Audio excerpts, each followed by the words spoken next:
Hi, ഇന്നൊരു അടിപൊളി ആയിട്ടാണ് ഉണ്ടാക്കാൻ പോകുന്നത്. അതിനായിട്ട് പ്ലാസ്റ്റിക് ബോട്ടിലിന്റെ ആ ഒരു ഭാഗവും നേർത്ത കാർഡ്ബോർഡ് പീസും എടുത്തിട്ടുണ്ട്. അത് ഈ ഒരു ഷേപ്പിൽ മുറിച്ചെടുത്തതിന് ശേഷം ഒരു വയലറ്റ് A4 ഷീറ്റ് വെച്ച് ഒന്ന് പൊതിഞ്ഞെടുക്കുന്നുണ്ട്.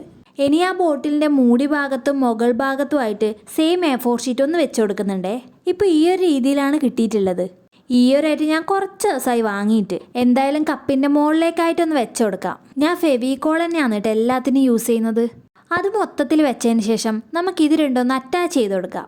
അടപ്പിൻ്റെ ഭാഗമായതുകൊണ്ട് തന്നെ ഫെവിക്കോൾ വെച്ച് ഒട്ടുമോന്നൊരു ഡൗട്ട് ഉണ്ടായിന്, പക്ഷെ നല്ലപോലെ നിൽക്കുന്നുണ്ടായേ. ഇനി വട്ടത്തിൽ മുറിച്ച 2 A4 ഷീറ്റ് എടുത്തിട്ടുണ്ട്. അത് ഈ ഒരു രീതിയിൽ കട്ട് ചെയ്തെടുത്താൽ നമുക്ക് നല്ല അടിപൊളി ഫ്ലവർ കിട്ടും. ഈ ഒരു ഫ്ലവർ ചെയ്തെടുക്കുന്ന വീഡിയോ നമ്മൾ മുന്നേ ഇട്ടിട്ടുണ്ട്. കാണാത്തവരുണ്ടെങ്കിൽ ഒന്ന് കണ്ടു നോക്കാം കേട്ടോ. ഇനി ആ ഫ്ലവർ സൈഡിലേക്കായിട്ടൊന്ന് സ്റ്റിക്ക് ചെയ്ത് കൊടുക്കാം. അപ്പോൾ നമ്മളെ കപ്പ് റെഡി ആയിട്ടുണ്ട്. ഇത് നമുക്ക് സിമ്പിളായിട്ട് ചെയ്യാൻ പറ്റുന്നല്ലേ. അപ്പോൾ എല്ലാവരും ഒന്ന് വീട്ടിൽ നിന്ന് ചെയ്തു നോക്കാം കേട്ടോ. ഇഷ്ടമായാലും എല്ലാവരും ഒന്ന് സബ്സ്ക്രൈബ് ചെയ്യണേ. അപ്പോൾ അത്രയേ ഉള്ളൂ. ബൈ.